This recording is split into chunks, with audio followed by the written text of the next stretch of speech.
Assalamualaikum warahmatullahi wabarakatuh. Waalaikumsalam warahmatullahi wabarakatuh. Salam sejahtera untuk kita semua. Kita kembali bertemu di Ruang Bersuara Bicara Desa. Pada episode kali ini kita memang menghadirkan sebuah tema yang berbeda dari biasanya, yakni di penghujung tahun 2023 kita sengaja meminta waktu kepada Lurah Sendangsari, yakni Bapak Suhardi, untuk memberikan refleksi pemerintahan Kelurahan Sendangsari di penghujung tahun 2023. Sebelum kita berbincang-bincang dengan beliau Bapak Lurah, saya kepengen menyampaikan satu kata-kata bijak terlebih dahulu. Barang siapa menyalakan api fitnah, maka dia sendiri yang menjadi bahan bakarnya. Sayyidina Ali bin Abi Thalib. Selamat siang, Pak. Selamat siang, Pak Bismo. Terima kasih atas waktu luangnya. Sama-sama, Pak Bismo. Hari ini cukup sibuk? Ya lumayan lah. Tadi pagi ada 2 agenda dan sore ini ada agenda di sini. Berarti tiap hari terus padat acaranya gitu. Ya begitulah kira-kira di Sendangsari. Termasuk apa benar menjadi kelurahan dengan 1000 lomba gitu? Ya memang betul. Untuk tahun kemarin kita bisa disebut Sendangsari itu desa 1000 lomba. Kenapa harus disebut seperti itu? Karena dari OPD, dari kapanpun ketika ada lomba itu pasti yang pertama Sendangsari. Gambaran dari OPD dan kapan itu Sendangsari aja, karena sudah biasa siap untuk persiapannya. Tapi bukankah dengan lomba-lomba tersebut dari Sendangsari juga ada prestasinya, Pak? Wah, sungguh luar biasa. Saya selama menjabat 2 tahun dan 2 tahun ini saya dilantik tahun 2021 tanggal 30 dan kemarin tanggal 30 Desember 2023 persis saya 2 tahun lebih berapa? 23 hari. Saya menjabat dilantik oleh Pak Bupati untuk ngesui di Sendangsari. Sekarang sudah 2 tahun, Pak, memimpin di Kalurahan yang memiliki sebenarnya peninggalan sejak dahulu juga memiliki prestasi dan sekarang juga banyak prestasinya. Dinamika masyarakatnya juga cukup tinggi. Kepadatan agendanya juga cukup padat gitu, bahkan kadang-kadang kalau saya sering lewat itu hari libur Sabtu saja ada kegiatan di balai desa, bahkan minggu juga ada. Nah, kira-kira selama 2 tahun memimpin di Kelurahan Sendangsari ini suka dukanya bisa diceritakan, Pak Lurah? Ya, sebelum saya menyampaikan, saya mengucapkan terima kasih dulu kepada baik itu lurah-lurah yang dulu sebelum saya yang telah merintis Sendangsari sampai 2021 kemarin dan saya teruskan. Itu kami selaku lurah Sendangsari yaitu memimpin dan mengelola urusan pemerintahan. Itu memang harus lurah harus seperti itu. Dan juga harus tahu terkait dengan beberapa elemen yang perlu lurah harus kerjakan atau kondisikan. Yang pertama kira-kira keputusan dan kebijakan itu tetap harus ada, dan juga hubungan dengan masyarakat itu seperti yang sudah saya sama masyarakat itu ya setiap hari nyambangi di beberapa dukuhan seperti itu. Ya tidak setiap hari tapi kita kalau bisa kita kita karaoke seperti itu. dan juga karena pengelolaan sumber daya. Karena di Sirnasari banyak sekali baik itu sumber daya alam, sumber daya manusia, dan juga ada beberapa elemen lagi yaitu pembangunan kapasitas juga. Itu harus ada, dan juga keselamatan dan keamanan dan juga pengembangan wilayah itu harus lurah harus menguasai hal tersebut. Nah, untuk itu apa yang disampaikan Pak Bismo tadi, apa tadi Pak? Suka duka memimpin Sendang Sari. Suka dukanya. Sukanya apa, dukanya apa gitu.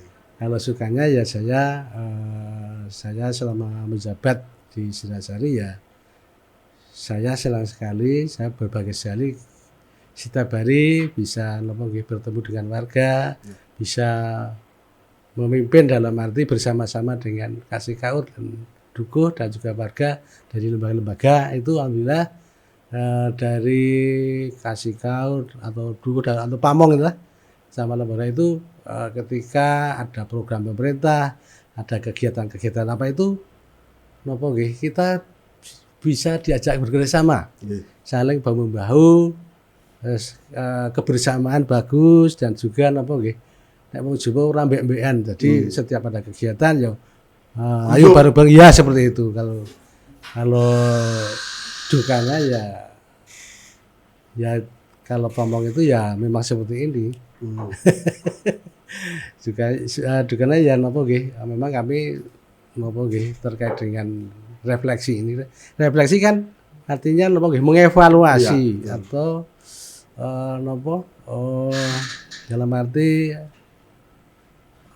kembali dari kemarin ya introspeksi diri.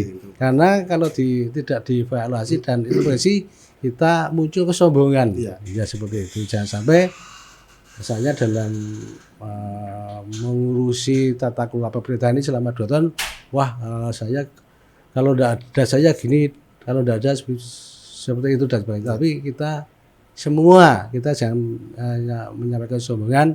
Ya jelas ketika di tengah-tengah masyarakat kita jangan selalu sombong dan jangan berkata wah gini aku ora kok ngene iki, jangan seperti itu. Kita bersama-sama kita cari ketika saya di sini kok kekurangannya gini seperti itu. Tapi kita sareng-sareng bareng-bareng itu. Jangan jumawa gitu. Iya seperti itu.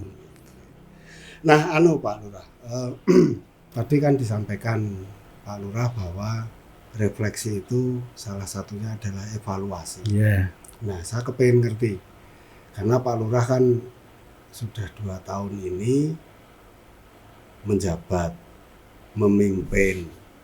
Saya yakin banyak tantangannya, kan kira-kira kayak gitu.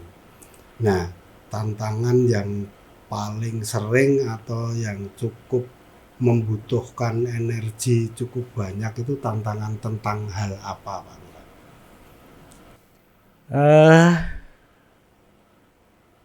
Yang saya alami ketika saya menjabat 2 tahun dari tahun 2001 akhir sampai 2023 akhir ini, kami memang masih belum maksimal terus terang aja terkait dengan pembangunan berlanjutan, Pak. Ketika baik itu dari dana desa, dari dana lainnya, terkait dengan pemberdayaan, pelatihan, BIMTEK dan sebagainya itu kami memang belum maksimal untuk berkelanjutan. Seperti itu. Nah, tahu nggak maksudnya? Paham. Katakanlah pelatihan ini, tapi belum ada kelanjutan. Besok arep opo meneh gitu kira-kira? Enggak. Katakanlah sekarang kelanjutan dari pelatihan sekarang ini. Katakanlah latihan bikin apa? Tidak cuma latihan bimbingan teknis, tapi ditindaklanjuti. Seperti itu. Tapi itu kendala kami masih belum maksimal. Terus terang aja. Pak Lurah, masih tentang evaluasi. Nah, andaikan saya boleh ngerti, Pak. Kira-kira dari Bapak ini kan punya pembantu, Pak. Iya. Dari di pemerintahan kan punya pembantu, enggak. punya pacar yang bantu, ada kasih kaur, ada staf, ada duko. Nah, itu kira-kira evaluasi untuk mereka apa, Pak? Kira-kira. Kalau Bukan pembantu rekanan itu aja. loh ya enggak kan, Teman kerja. tetap ya bisa lah dikatakan teman kerja, bisa dikatakan apa pembantu kan juga bisa. Nah, ini kira-kira apa harapan Pak Lurah selaku pemimpin di sini agar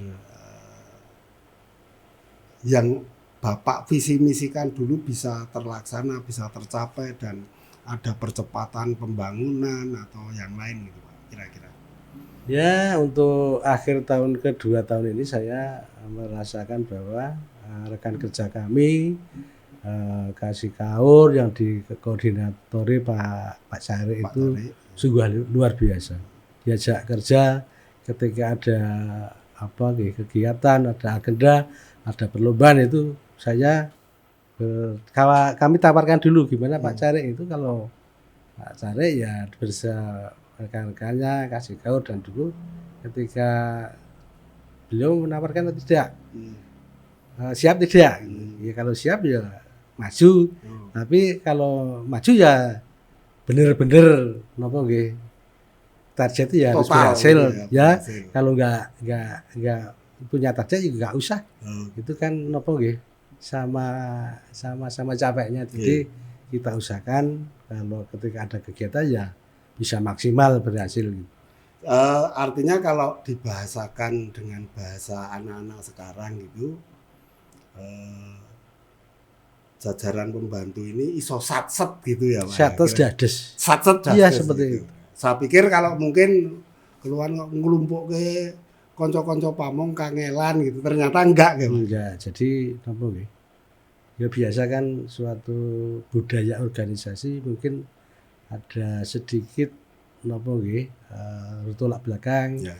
Katakanlah usul ini enggak cocok, usul B enggak cocok, itu yang lebih, yang alangkah yang baik yang mana? Yeah. Katakanlah saya mau si A usul gini, wah ada yang punya pendapat berbeda. Ya, itu ya yang alangkah baik yang napa nggih yang lebih baik. Jadi napa nggih enggak usah sugetan. Jadi ya wis ya gitu aja enggak apa-apa, itu karena lebih baiknya seperti itu. Kalau itu wajar ya, karena wajar. Perbedaan pendapat itu untuk mencari hal yang baik. Ya di sini kan apa kesatuan dan persatuan itu masih terjaga di Jenazari. Alhamdulillah. Nah, itu tadi Pak tentang kalau saya membahasakan gitu dalam tanda kutip ini pasukannya Pak Lurah kan gitu. Pasukannya Pak Lurah kan ada Pak Cari sampai dengan Duko sampai dengan RT gitu. Nah sekarang kalau kembali mengevaluasi tentang pembangunan itu kan bisa pembangunan fisik. Kalau tadi disampaikan pembangunan kapasitas, pembangunan sumber daya manusia itu masih ada hal yang belum berkelanjutan. Artinya ini masih bisa diperbaiki pada tahun yang akan datang kan, kira-kira kayak gitu. Nah, kalau yang berkaitan dengan pembangunan, baik pembangunan fisik atau mungkin pembangunan spiritual, itu dari kacamata Pak Lurah, ini apa yang perlu dievaluasi? Nah, untuk pembangunan fisik ya tadi, yang saya alami selama 2 tahun ini terkait dengan pembangunan fisik ya di Jenazari kayaknya tidak terlalu tertinggal dengan daerah lain. Katakanlah pembangunan infrastruktur, jalan usaha tani, jalan masuk kampung itu. Baik itu dari dana desa, dari dana OBD lain itu sudah untuk Jenazari sudah terkondisi. Dan juga terkait dengan kegiatan fisik non fisik juga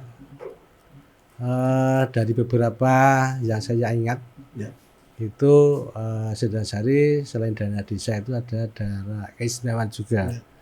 Itu juga pertama di Lumbung Mataraman, itu program dari Dinas Tata Ruang dan Dinas Pertanian dan Ketahanan Pangan Provinsi bersama Pak Gubernur dan Pak Bupati itu bahwa menggelontorkan daisnya ke Sindasari untuk kita buat undangan fisik untuk Lumbung Mataraman. Itu kita dirikan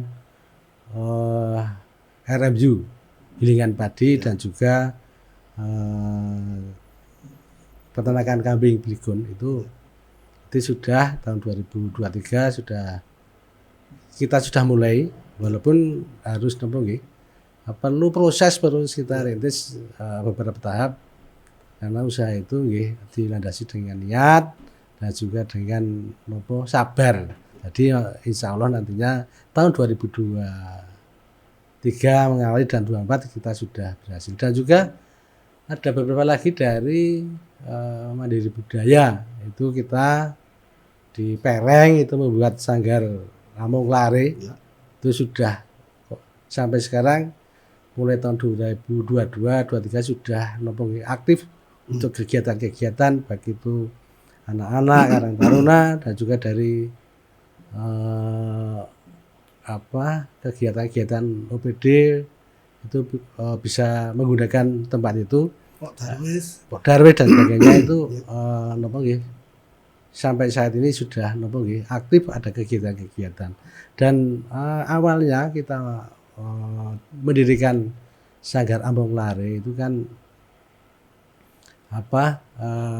anak-anak kita kan terkait dengan bahasa Unggah-Ungguh, basa Jawa itu kan sekarang sudah terkikis budaya luar. Jadi kita kembalikan lagi sesuai arahan Bapak Arso Dalem itu untuk kalau harus bisa anak itu bahasa Jawa, Romo Inggi dan juga Unggah-Ungguh kesopanan itu harus bisa. Dan juga masih kegiatan-kegiatan budaya, karawitan dan lain sebagainya itu dan juga titik pusat untuk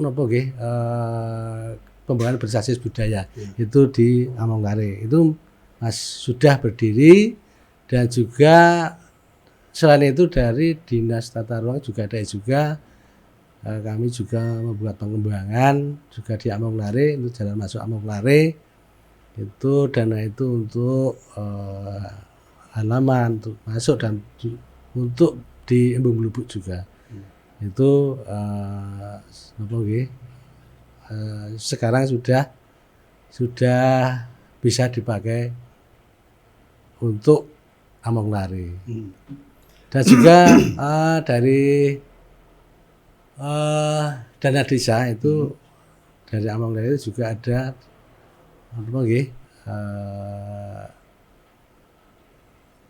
jalan usaha tani juga itu melingkar ke depannya nantinya dari Pereng itu muter sampai Among Lare dan juga nanti banyak sekali setiap hari libur banyak gowes orang sepeda di situ dan kegiatan-kegiatan lainnya. Itu untuk pembangunan fisik dan masih ada beberapa dukungan untuk pembangunan fisik. Ini tadi tentang pembangunan fisik. Nah, pembangunan fisik itu kan dibutuhkan sebuah akuntabilitas. Nah, semenjak 2 tahun Pak Lurah memimpin, ini melakukan transparansi ke pemerintahan atau tidak? Ya, iya. Kita dalam mengelola keuangan karena saya selaku lurah itu selalu yang mengelola keuangan itu alhamdulillah dari baik itu dari kasih kaur pelaksanaan kegiatan dan juga semua bendara dan sebagainya itu alhamdulillah selalu terbuka transparan tiap dapat cairan tiap bulan itu dilaporkan kepada saya. Atau dengan adanya baliho di itu, papan baliho yang besar itu. Iya. Itu ada dapat dana berapa, dipakai apa, itu menjadi satu cara transparansi. Ya seperti itu juga kita kan juga punya keterbukaan informasi publik. Nah. Apalagi kemarin kita menjuarai nomor 1 juara nasional. Itu kan harus menjadi pelopor untuk keterbukaan segala kegiatan baik itu keuangan dan segala kegiatan-kegiatan harus kita kita upload atau kita tuliskan baik itu di banner atau di website Sindangsari. Itu sudah komplit. Ketika buka Sindangsari channel itu sudah muncul terkait dengan Kelurahan Sindangsari. Artinya untuk transparansi informasi publik itu selain ada berupa baliho, gitu kan, itu juga ada webnya tersendiri, gitu, sehingga masyarakat kalau kepengen ngerti koyo ngopo to Kelurahan Sindangsari bisa buka web, gitu kan. Klik sudah muncul semua. Dan hal ini juga ditandai dengan tadi yang disampaikan Pak Lurah bahwa menjuarai, memiliki prestasi tingkat nasional kan. Maksudnya nggak digunakan. Ya betul. Nah, Pak Lurah, tadi saya sampaikan di Sindangsari ini kan agendanya cukup padat sekali. Gitu. Nah, kira-kira kiat-kiat seperti apa Pak Lurah itu menjaga stamina atau menjaga tubuh gitu, kesehatan sehingga tetap terus bisa ketemu dengan masyarakat. Saya terkait dengan karena banyaknya kegiatan di Sindangsari, kadang kami pagi sampai sore, kadang lembur, dan juga setiap ada kegiatan atau lomba kita memang memeras tenaga dan pikiran. Itu yang utama saya dan teman-teman itu yang pertama diniati ibadah, diniati saya menjadi pamong, menjadi lurah dan pamong dan melayani warga. Diniati ibadah itu alhamdulillah dari Allah itu ya diberikan kekuatan. Seperti itu aja. Kalau tidak niat pakai jamu atau kalau kita ibadah niat tidak gerusulo. Nah, beda kalau gerusulo, waduh ini. Begitu itu menurunkan stamina kita. Kalau kita niat ibadah melayani warga itu insya Allah kita selaku lurah dan teman-teman ini kan menjadi lurah itu kan ketiban wahyu kan. Ketika niat itu kita dilindungi yang Maha Kuasa. Seperti itu jawabnya kalau terkait dengan kesehatan. Yo batuk pil iki lumrah. Karena kan Pak, kan sering kegiatan itu dari pagi sampai malam gitu kan, sehingga stamina bisa mulai menurun dan lain sebagainya gitu kan. Nah ini pasti ada kiat-kiatnya, dan kalau saya tadi menangkapnya kiatnya dengan niat ibadah itu artinya berpikir yang positif. Ya seperti itu. Kira-kira kan seperti ikhlas. Itu. Iya. Nah Pak Lurah, kalau yang selama ini Pak Lurah temui saat memimpin Kelurahan Sindangsari, kan pasti Pak Lurah juga di 10 pedukuhan ini. Pasti ketemu dengan banyak warga. Kira-kira kayak gitu. Rata-rata yang Bapak temui tantangan atau mungkin di wilayah ini perlu saya memberikan perhatian yang lebih. Menemui hal-hal seperti itu enggak? Nah kadang masyarakat dari 10 bulan kan Sindangsari itu kurang lebih sampai tahun 2023 ini kurang lebih kan Sindangsari ada 11.000 jiwa. Itu banyak sekali warga kan mungkin berbeda-beda. Nah, ibarat kalau kambil itu kan sak janjangi beda. Nah, itu banyak sekali. Kadang ada yang ini alhamdulillah sampai saat ini dari warga kami ya kami juga kembali tadi tidak senang kayaknya itu dari warga menilai pemerintah Denpasar itu ya cukup bagus seperti itu. Itu aja. Oh, gitu. Ini Pak Lurah kan baru 2 tahun ini, Iya. belum separuhnya, jadi masih cukup lama lah, cukup panjang. Nah, masih ada sekitar 4 tahun yang akan datang ya, 4 tahun ya, atau 5 tahun ya.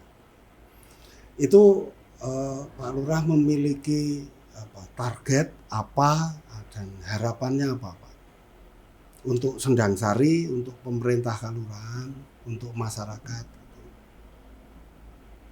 Nah, 4 tahun ke depan. 4 tahun ke depan. Saya sudah 2 tahun. Kan sudah kelihatan tuh Pak, selama 2 tahun saya dalam melakukan dinamika pemerintahan Sendang Sari beserta Pamong dan semuanya itu kan sudah kelihatan tuh. Nah, tadi saya sampaikan ada kegiatan Nomobare, ada Lumbung Mataraman, Lumbung Lubu, dan juga PR-PR ke depan itu kan sudah terlihat itu di Nopo Serang itu kan sekarang sudah dibangun. Itu nantinya biar Nopo yang ngambil air itu biar nyaman juga, dan juga nanti insya Allah ada Nopo ada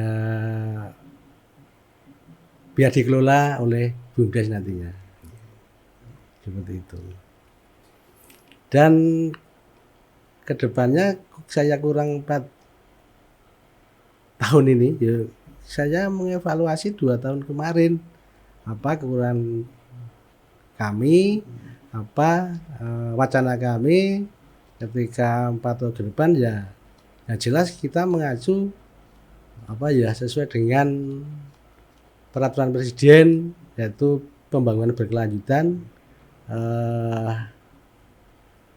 Itu ada beberapa SDGs itu ada desa tanpa kelaparan, desa tanpa kemiskinan, penyataan gender dan juga pendidikan, dan juga ada pendidikan, kesehatan, dan juga ada lingkungan. Itu kan kita mengasuh itu, dan alhamdulillah sampai saat ini kemarin Sendang Sari itu dinilai dari Bapeda, baik itu Bapeda provinsi, kabupaten itu desa miskin, tapi sudah bisa melalui beberapa tahap sudah yang kemarin masyarakat miskin ekstrim sudah semakin berkurang dan dari kan indikator dari miskin ekstrim kan pendapatan sehari 10.000, sebulan 300.000 kan sudah nggak ada. Alhamdulillah kami bantu melalui lembaga-lembaga, Basnas dan sebagainya. Alhamdulillah perekonomian mereka sudah bisa pulih. Dan juga nantinya 4 tahun ke depan insya Allah nanti sesuai dengan visi misi saya, yang pertama kan dulu yang paling itu kan pertama kan PAD ya. Tapi sampai sekarang ini ya mohon maaf kami belum bisa walaupun cuma sedikit tapi ada kenaikan. Artinya itu kan sudah tercapai ya, peningkatan betul. Itu perkara nanti banyak kan masih ada cukup waktu ya 4 tahun. Masih 2 kali seperti yang saya lakukan. Tapi Pak, saya kepengen ini sebenarnya ada sih yang sempat bertanya gitu, meskipun ya tidak banyak sih. Ya, Pak. Sering bertanya begini, kira-kira Pak Lurah ini masih 4 tahun, terus banyak ketemu dengan masyarakat gitu. Nah, Pak Lurah ini punya angan-angan gitu, kepengen nggak nanti menaikkan level gitu selepas dari lurah, terus wah aku sesuk ora kepengen dadi lurah neh, ning kepengen dadi kae gitu. Sebenarnya sempat terbersit seperti itu nggak sih Pak? Sementara belum. Kami saat ini kan kami baru 2 tahun sesuai dengan visi-visi saya kan mau memasukkan Sendang-Sari dulu. Kalau itu ada suara gini itu dan sebagainya itu cuman mungkin cuma isu dan sebagainya, itu sebenarnya kami belum sampai seperti itu. Kami belum itu kan berarti bisa berubah, Pak. Artinya kan oke lah sekarang belum gitu. Tapi nanti kan kan bisa saja toh masyarakat yang bertanya itu juga melihatnya Pak Lurah ini juga masih muda gitu kan. Terus dalam kurun waktu 2 tahun saja juga memiliki prestasi kan, kira-kira kayak gitu. Nah, siapa tahu mungkin ada yang melirik kan gitu, atau siapa tahu ada yang mendorong, nah kan kayak gitu. Ya sekali lagi saya jawabnya belum sampai itu. Belum terpikir. Belum terpikir. Saya fokus di Sendang-Sari. Oke. Pak Lurah. Sekarang untuk closing statement, Pak. Kira-kira apa yang Pak Lurah harapkan untuk tahun 2024 nanti dan seterusnya gitu. Otomatis tidak hanya 1 tahun ya. Jadi untuk waktu-waktu yang mendatang yang Pak Lurah harapkan kepada pemerintahan dan yang Pak Lurah harapkan kepada seluruh masyarakat Sendang-Sari yang Bapak pimpin. Kira-kira apa ini untuk closing statement episode kali ini? Iya, terima kasih. Saya akan menyampaikan terkait rencana tahun 2004 dan seterusnya. Kami karena Sendang-Sari itu sudah dapat nama desa prestasi, bahkan sudah di Kelurahan Mandiri itu kami selaku dari tingkat pemerintahan itu kami juga mengajak rekan-rekan Pamong untuk terus bekerja sama, mempunyai inovasi-inovasi ke depannya sampai khususnya 2004 itu monggo nantinya kita teruskan pembuahan kita dan juga untuk kita evaluasi kekurangan kita dan juga kita untuk kegiatan untuk program kita lanjutkan gitu aja. Jadi pembangunan berkelanjutan, Pak. Dan juga untuk masyarakat, terima kasih atas semuanya, atas dukungannya kepada pemerintah Sendang-Sari, atas membantu program pemerintah, dan juga monggo kita semua bareng-bareng untuk Sendang-Sari kedepannya bisa maju dan bisa nyaman, dan juga nantinya Sendang-Sari semoga jadi kelauan Gemah Limpah Nojinawu. Amin. Sakjek saeko proyo nyawiji seguh kuramingkuh. Gitu aja, Pak. Oke. Terima kasih Pak Lurah Sendang-Sari. Jadi demikian bincang-bincang kita pada episode refleksi akhir tahun 2023 bersama Lurah Sendang-Sari Bapak Soehardi, di mana tadi sudah banyak hal yang disampaikan dari beliau tentang semua perjalanan, dinamika, pembangunan maupun prestasi yang sudah diraih selama beliau menjabat 2 tahun di Kelurahan Sendang-Sari. Dari saya cukup sekian. Sekali lagi terima kasih. Saya Bisma Barata. Assalamualaikum warahmatullahi wabarakatuh. Waalaikumsalam.